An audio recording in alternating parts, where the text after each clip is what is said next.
Hey, welcome to Mama Star X channel.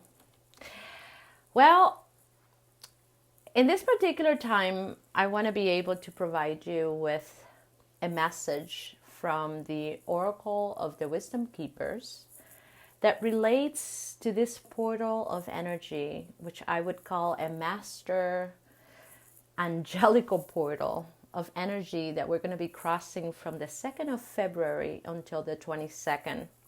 And here's where I need to make a correction, because I made my last video, which I posted under Virgo. I talked about these portals. And I shouldn't have posted those videos just for Virgo, because everybody's going to be affected by them. But anyways, just for those of you who are listening to this video for the first time, I would recommend, or I would leave it at the end of this video for you to listen to the information that I offer. And I spoke about these portals because it's going to be a time of a lot of energies going on. It's going to bring a sample platter of all the frequencies that we're going to have to embody for the year of the 2022. And we're going to get a feel of that next month. So it's going to be quite intense for all of us. So in 10 days, we're going to get to experience what it's going to feel like being able to embody all these different frequencies that we're going to be crossing month to month. As you can see that it contains the frequencies of the year, which adds up to number 6. I recall talking about the frequency of the 3. You know, what is the symbology behind the 3? What are the definitions and the messages of that frequency? But interesting enough, choosing a card randomly, the number that comes out is 33. Isn't that interesting?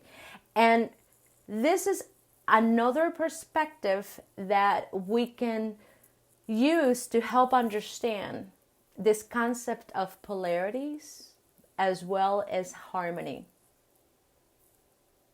Because as I said before, 22 talks about mastery. You know, we are mastering something that we've done before, and we've done it many times, and we continue to do it. But now taking it to the angelical frequency, that's a whole different level of awareness, isn't it? And we're going to have to do this. And we're doing it, and we are going to do it. I know we're going to do it. But it requires you, according to this wisdom keeper, to be mindful. The opposite nature of mindfulness is forgetfulness. Isn't that interesting? But what brings those two aspects into perfect harmony is revelations. So we're going to have a lot of revelations this month and this year, because that's the energy that will allow us to understand how to harmonize our polarities. And here's the story that this being shares to be able to explain how he was able to attain in an aspect of his life this mindfulness. And it goes like this. My mother was an angry woman, always censoring my father, claiming to help him by telling him how to be and what to do. Most of the time he took it, but sometimes he would explode, and it scared me. All I wanted was to get away from the tension and find peace. One day, a monk came through our town. I was only 4 years old, but I clung to his leg and wouldn't let it go. It was like I had always known him. He asked my parents for permission to take me with him to the monastery, and they agreed, even though I could see that it broke their hearts. I spent the next many years living in silence, living far away from people. My days were spent meditating and tending to the tasks of the monastery and trying to forget where I came from. All I wanted was to attain liberation and leave the world of illusion behind. I was a reserved man who most of the time felt safe, calm, and at peace. Until one week, for the first time since I was a young boy, my parents came to the monastery.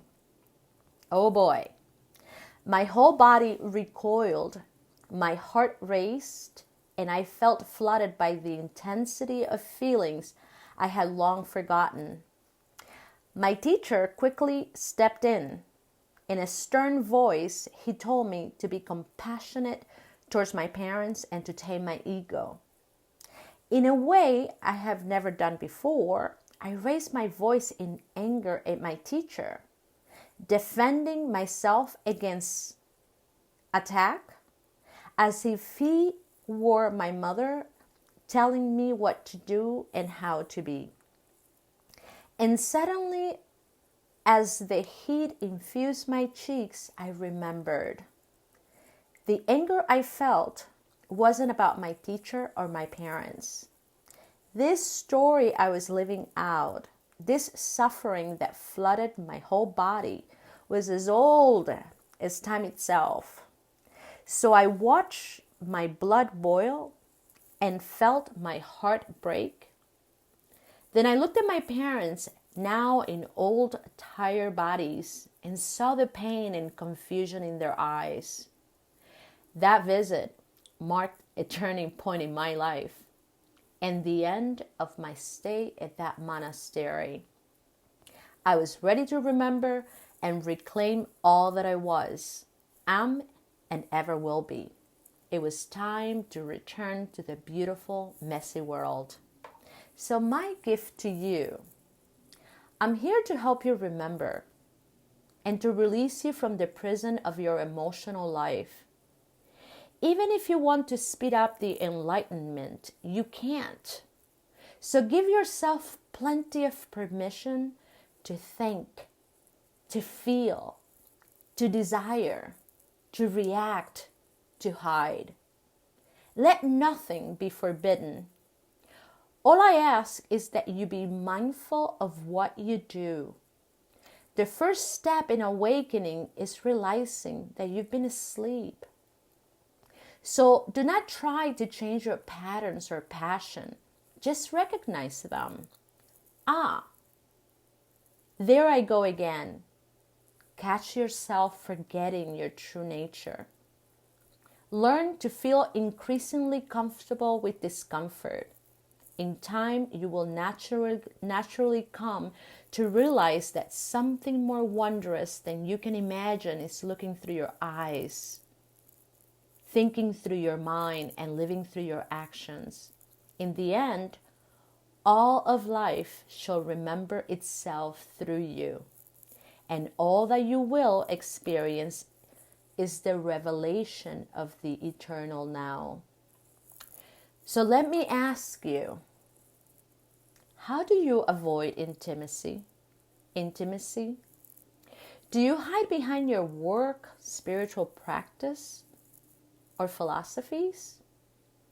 Do you sometimes find yourself offering an ask for advice or criticism, or surprised by others' reactions of what you say?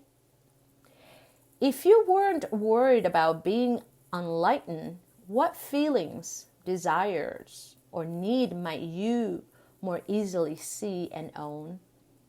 And lastly, practice mindfulness today.